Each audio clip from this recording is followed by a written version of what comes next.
This program is brought to you in part by the Royal Bank of Canada, serving Canadians for 126 years, one customer at a time.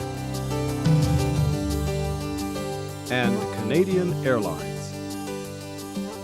Hello and welcome to a special documentary edition of DNet, the Disability Network. I'm Ming Wong. In these tough economic times, people need every edge available to secure and keep a meaningful job. This is especially true for people with severe disabilities. Advances in technology have created more opportunities, but good training courses with the latest in computer technology are difficult to come by. And those aimed at people trying to enter the job market are even harder to find. However, there are programs designed specifically for that purpose.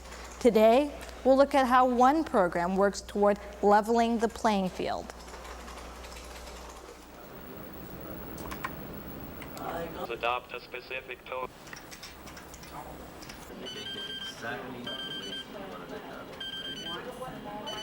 If we're responding to a job ad, we can take the posting, right?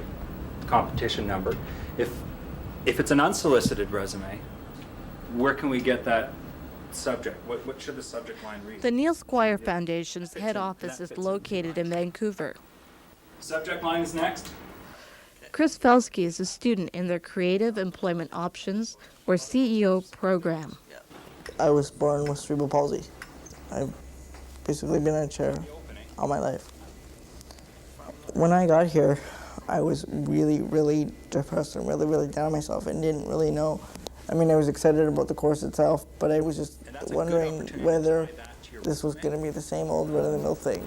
As an experienced worker with excellent MS Word skills, I can offer your company quicker word processing, less training time, so on. Since I came here, I feel I have a reason to get up in the morning.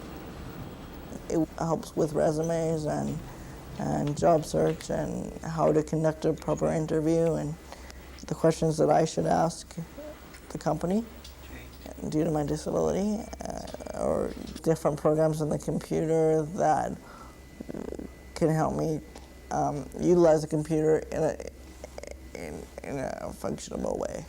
Like different ways you can put the mouse, because my hand sometimes shakes, so you can make it so the mouse is slower so it doesn't react as quickly, so that I have more chance to keep control of it. Some of the difficulties I have to overcome is attendant care, making sure I have reliable people working with me to ensure that I can get to a job on time to fulfill my duties. I actually have an interview tomorrow.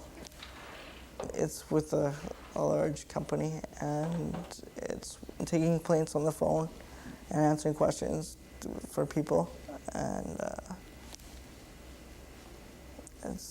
I've never been this excited about something before.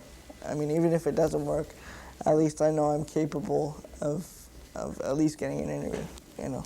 So for your heading routine, you should have this. The program teaches basic computer skills. It also introduces students to adaptive technology. Once those skills are mastered, some trainees choose to take advanced computer classes before looking for a job. Rick Crucell has taken that option. Well, once I went through their Creative Employment Options program, I felt that I could go out in the workplace, be competitive, but I needed more education, and they showed me that.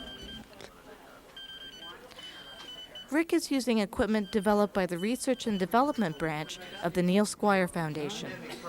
I'm using a sip and puff switch, and what it does is I use Morse code with it, software, and I blow for dash, and I sip for a dot.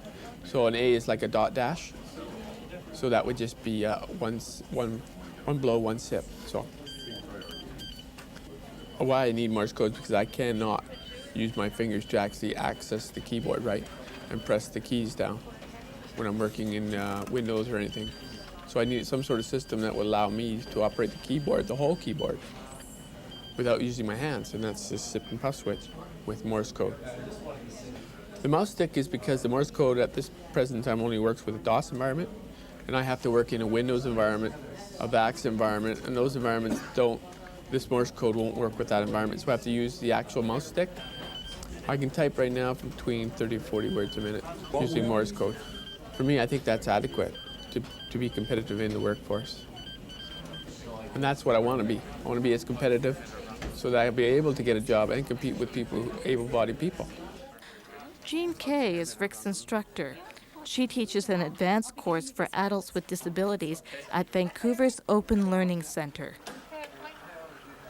We have a very stringent testing policy before acceptance into our program, and Rick was the first student that came from Neil Squire that was able to pass the test successfully. He's a very bright man, and we feel he will succeed. And we also have another student from Neil Squire, and we're hoping that that partnership can continue in the years to come. But the ability is the key.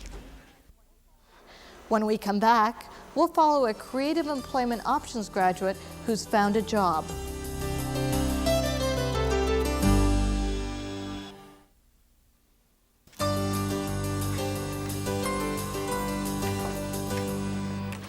Some graduates of the Creative Employment Options program find work without the need for any additional education. Yvette Bodnar landed an entry-level position with the Multiple Sclerosis Society. I only started working recently in the past couple of years. I worked as a data entry clerk for an outfit called Quest Outreach, which is like a food bank.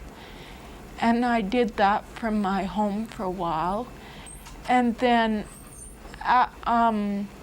approximately a year ago, I was laid off there, and I went to Neil Squire for their CEO program, and they helped me get employable. Then I found this job at the end of that program. I was having quite a lot of trouble finding a job on my own because I didn't know how to write a resume or covering letters, and that program taught me how to call people, make contacts, network, and because of what confidence it gave me, I was able to go out and find a job here. I was not alone. The man who taught the CEO program, Brian, he was also helping me look for a job. He went to the unemployment office when I couldn't. He helped me write letters. He was calling people on my behalf.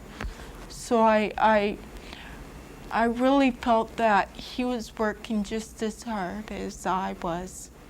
But I consider them like co-workers, kind of, it's like we have that kind of a relationship. I don't feel that, because I used to always think that teachers were authority people.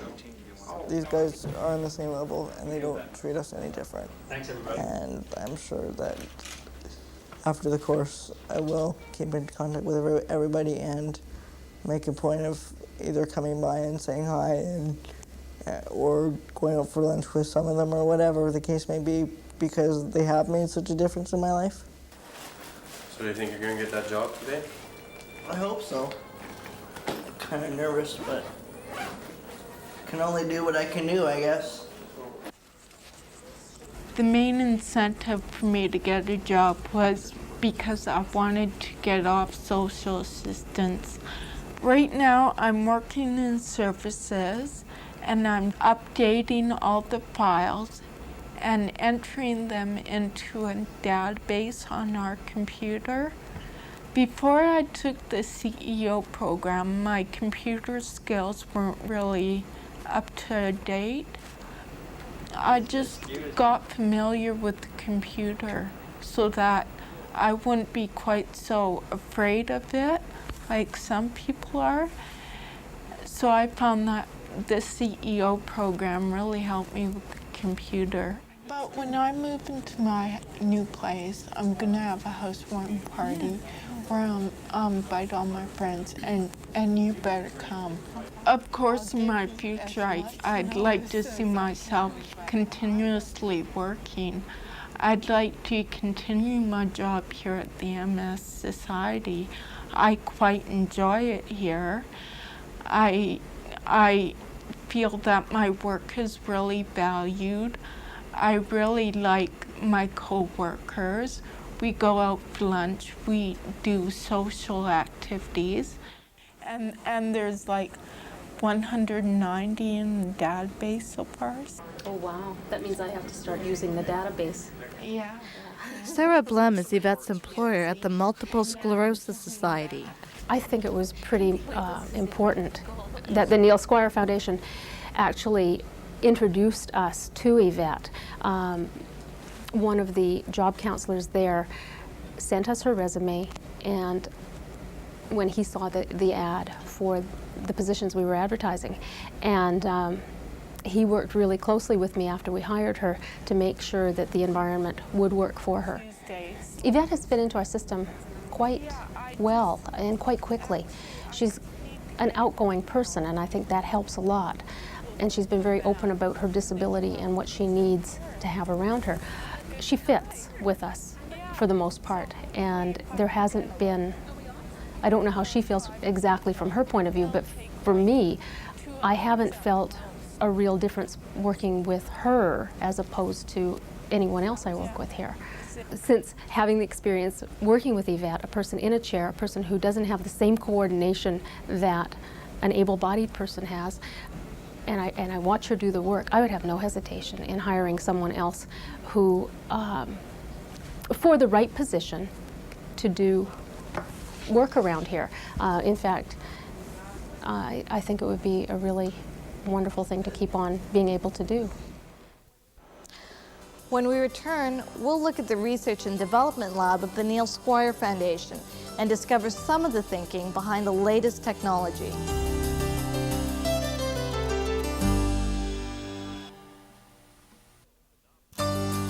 Adopt a specific tone.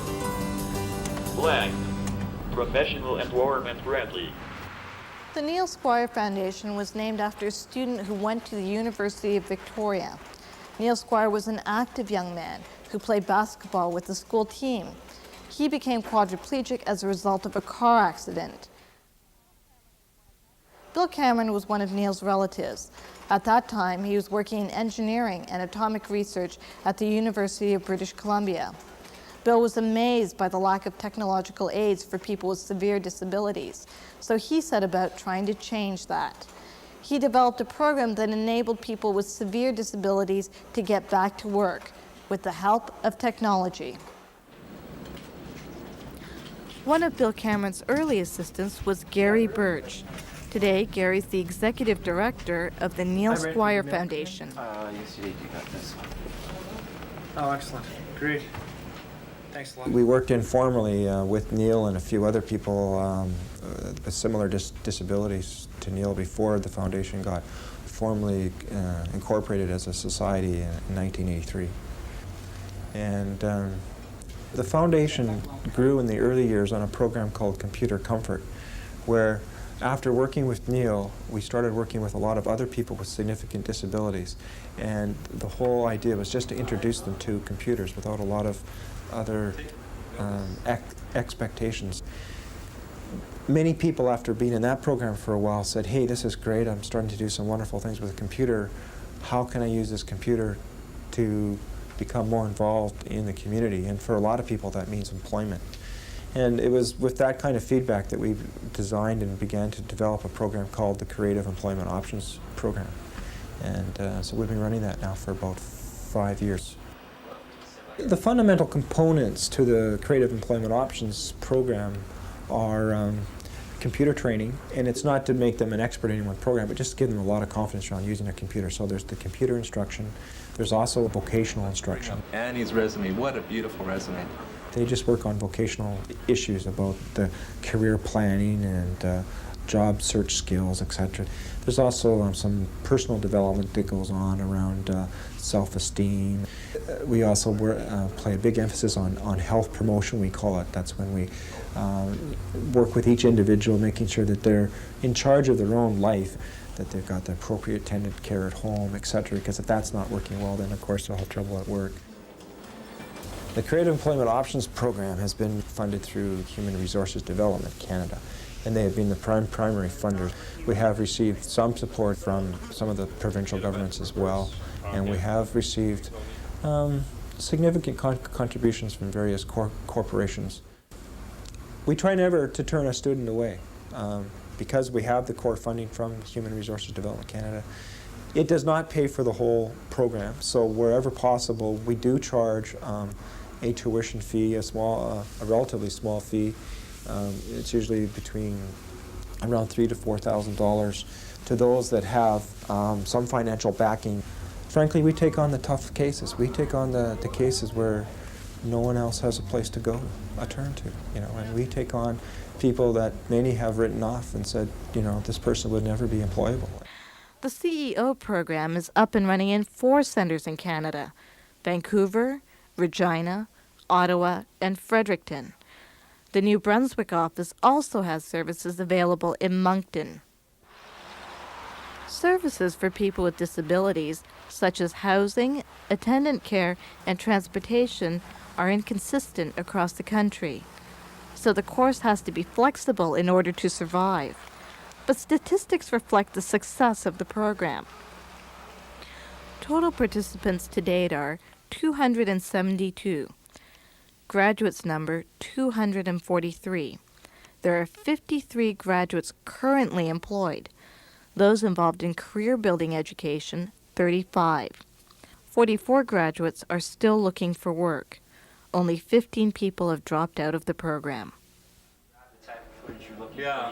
Success for the Neil Squire Foundation and the CEO program is based, to a large extent, on the technology that started with Bill Cameron and his team of technicians.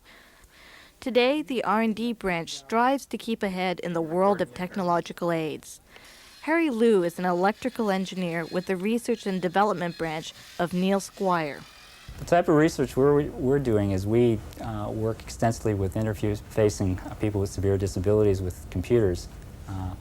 We look at computers as a way to give them, one, access to a job and basically broaden their horizons and the way they can communicate. The focus on most of the products for the disability market in the past has been on DOS. In the past couple of years, more and more businesses are going over to Windows-type applications. And as a result, we're having developed more Morse code for Windows, basically because there isn't anything out there. Again, that's come out of the CEO program, where people have gone into a workplace setting, and again, the technology has changed, and the employers are demanding that our clients have that kind of access and that ability to do things. 7. 1.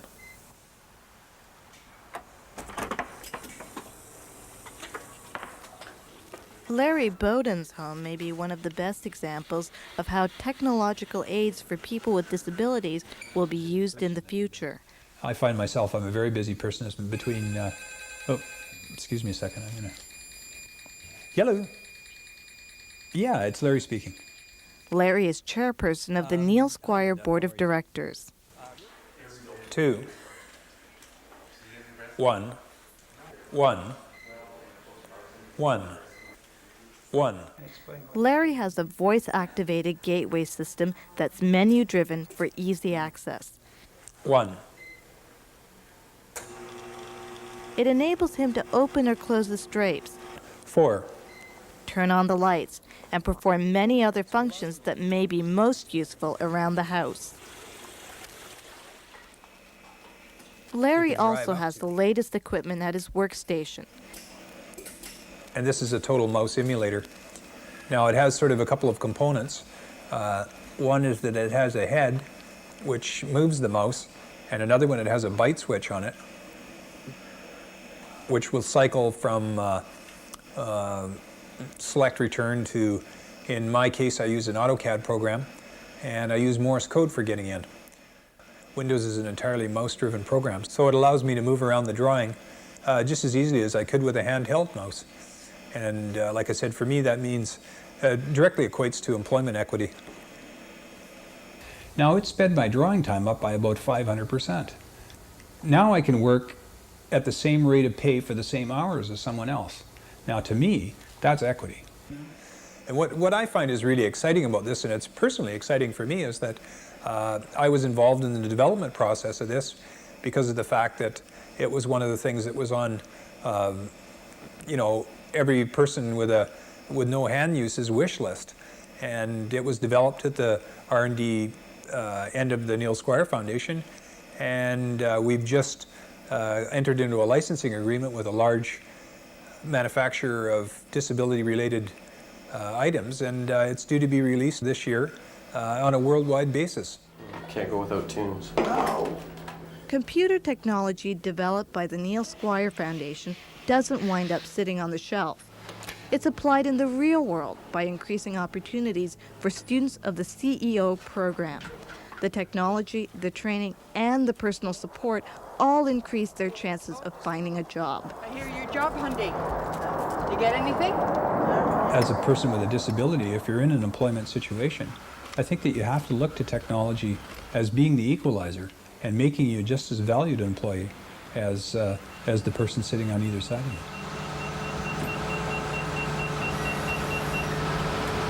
See you guys.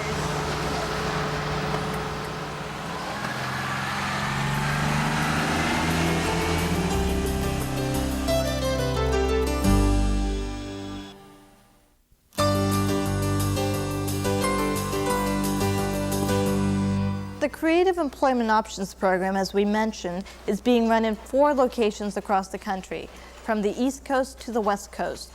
If you're interested in finding out more, you can contact the regional offices nearest you. In British Columbia, the number is 604-473-9363. In Saskatchewan, the number is 306-781-6023. For Ontario, call the office at 613-723-3575. And in New Brunswick, the number is 506-450-7999. Or you can write to us. That's it for today. I'm Ming Wong. See you again next week. Our address is Disability Network, CBC, Box 500, Station A, Toronto, M5W 1E6. That's Disability Network, CBC, Box 500, Station A, Toronto, M5W 1E6. This program is brought to you in part by the Royal Bank of Canada, serving Canadians for 126 years, one customer at a time. And Canadian Airlines.